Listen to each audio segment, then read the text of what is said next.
Nag-try po akong magbuhat ng mga paninda, mga buko, para lang po may pang-suporta sa aking magulang. Yan kasi yung pinakamabilis na racket sa marami, di ba? Kasi hindi ka hihingan ng hindi ka hihingan ng experience, hindi ka hihingan ng diploma. Correct. Sa construction, ganun Oo, din. sa construction. Ang kailangan lang naman dyan talaga, sipa, Yes, malakas. katawan, kailangan pursigido ka, at higit sa disiplina, ha? Yes. May kailangan ng disiplina ng mga taong yan. Kasi kung wala kang disiplina, hindi ka magigising ng maaga. Tama. Kung wala kang disiplina, aarte ka pag nainitan ka, pag nadumihan ka, pag napagod ka. Malaking disiplina ang meron ng mga taong ito. Correct. At mahirap yan kasi physical ang trabaho mo. 'Di ba? Pero dahil sa puntong yung kailangan mong kumita, kaya yan na agad ang Pinasok niya agad. Opo. Anong edad ka pumasok ng pagkakargador?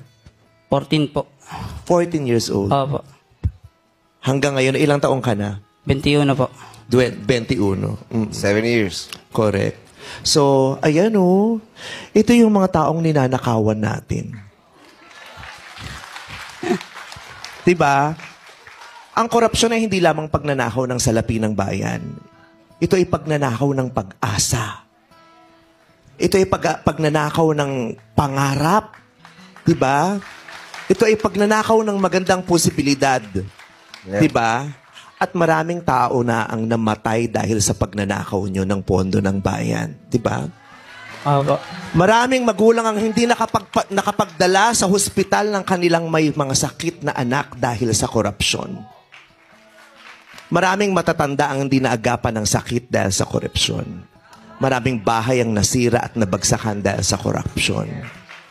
Maraming mag-asawa ang naghiwalay dahil sa problema ng kahirapan. Tama. Kaya hindi lang pera ang ninanakaw nyo. Buhay. Diba? Yeah. Oo. Kaya ikaw, balikan mo ang mga nagnakaw sa'yo. Diba? Mababalikan natin sila sa anong pamamaraan? Sa pagsasalita, sa pagboto ng tama, sa wag pagpayag na ito ay patuloy nilang gawin sa atin. At sa wag pagpayag na ito ay nagawa nila ng ganun-ganun lang. Diba? At hindi lahat may tapang, ha? Hindi lahat may kakayahan. Kasi yung iba iniisip, kung makikipaglaban pa ako, hindi ako makakapagtrabaho. Kung makikipaglaban pa ako, hindi ako kikita. Paano yung pamilya ko? Kami ang makikipaglaban para sa inyo. Maraming salamat po. Maraming salamat. Diba, Ron? Nag-try po akong magbuhat ng mga paninda,